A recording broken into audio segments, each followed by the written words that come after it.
TGIF, early one today for the bulletin. What I want to do is get this all done, wrapped up, and then I can just start unwinding for the weekend. I had a good week because I took the gold and S&P rallied as expected. Every time when it said buy, I bought that dip, and it was a good strategy. However, the S&P actually has made a sell signal, but we'll get to that when we get there.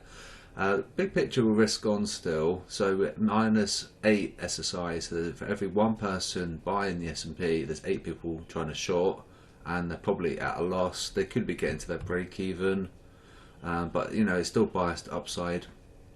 The yearly pivot is the 26.5 in the VIX. We are below that, however we're not below the 20 handle, which is your psychological support resistance level. We did have a little bit of a foray below the 20 handle, so I was like, oh wow, that's quite interesting. And then of course we had that Fed speech, Powell was talking, and it just rocketed, absolutely pumped. So you've got to be careful. Yeah, VIX pumped 10%, which is a bit ludicrous. It was a little bit overdone. I'm not sure what to say about that, but it just reinforces the need to be extra careful and to trade safely at all times. Remember that the dollar is strong on our H4, D1, weekly, monthly, and a little bit weakness on the M15, a little bit weakness on the M30, some Euro strength creeping in, and the Swiss franc creeping in. But you could remember the big picture.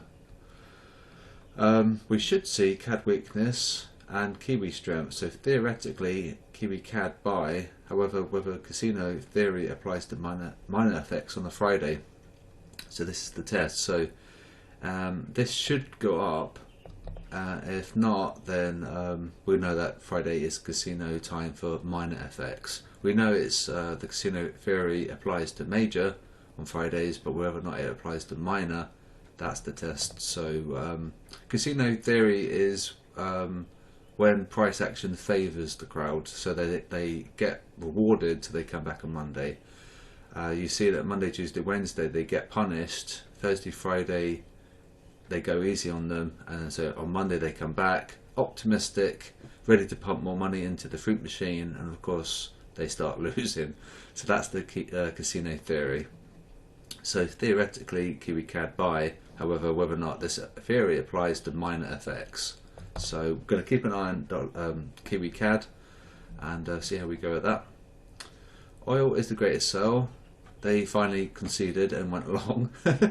Nothing really stands out as buy, perhaps the DAX. So nothing really stands out as there's no dark greens. However, there are dark reds, and that's oil. Perhaps DAX is the strongest buy. So yes, very faint green. We want the 5-year down. This could be a risk off scenario brewing. We don't want inversion of the 5 and the 10. It's clearly superseding that, and that's not too good. We want that bar, tracking this this trend line, and it's clearly it's pumping above. So that's a bit of a concern. The 10-year falling is going to help with a UJ short. So maybe worth keeping an eye on the 10-year. If this falls, then UJ can fall. And remember, this is your website there. Use that. Let's go back here. Also, there was some news out from Bank of Japan as well, but I'll talk about that in a bit. So there's the sell for the US 500. They probably looked at that for support, thinking that was going to hold. It broke clearly, and but they added long. And let me just see if they're doing it now. It's teetering, it's going sideways. So this is now going sideways. If they sell it, which they might, then this will come up. So it's dead simple. You've got to get a copy of this trading station. You just see how it works. It's really accurate, and it's not lagging as well. It's just like immediate indicator. When it moves, then the price action moves. There's the buy for gold. However, before I talk about gold, every time I said it was buy on the S&P, it was a buy every time. So you would have netted some profits had you taken it.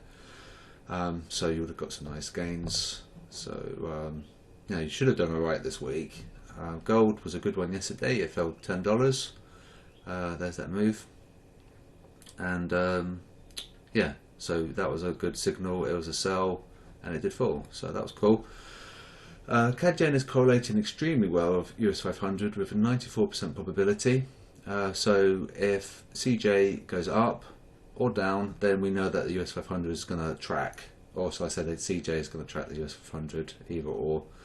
And the indices were down after digesting Powell's statement about the soft landing, and 50 basis points is pretty much fixed in and guaranteed.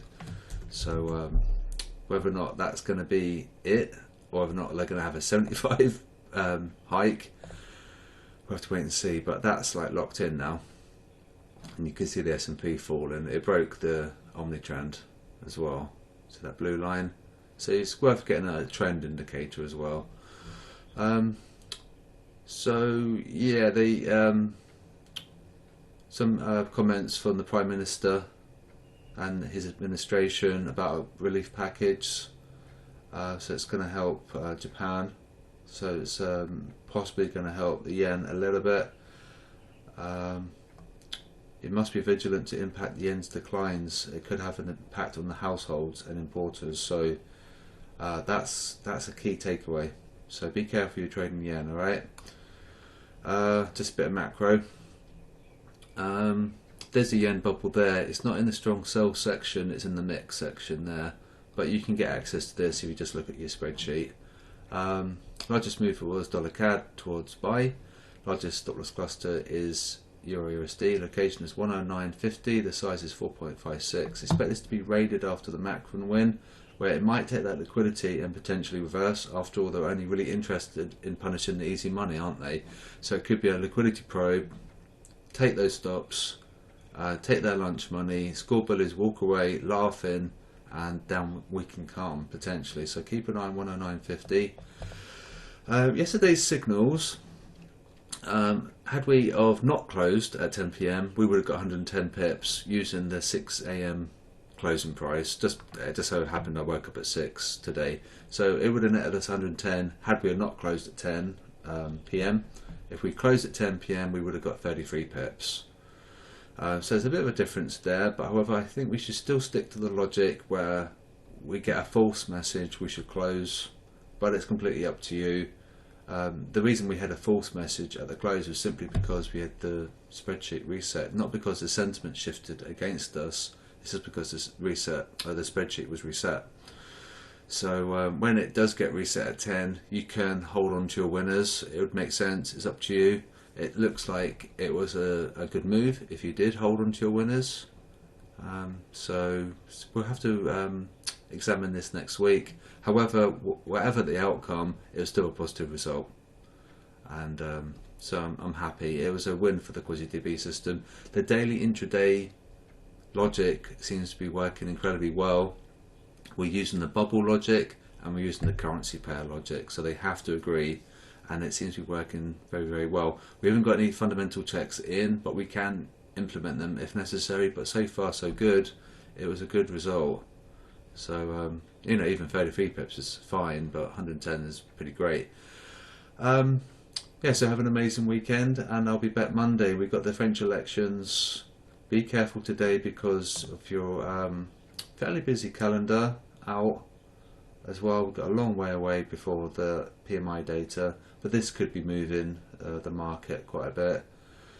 And watch out for Fed's speech as well. I think we might be that might be the last Powell speech before FOMC, so that's maybe quite good. So trade safely, and if we get any signals today, I will log them, but they won't be added to the total count. So have a good weekend, and whatever you do, have a good time, and I'll speak to you Monday.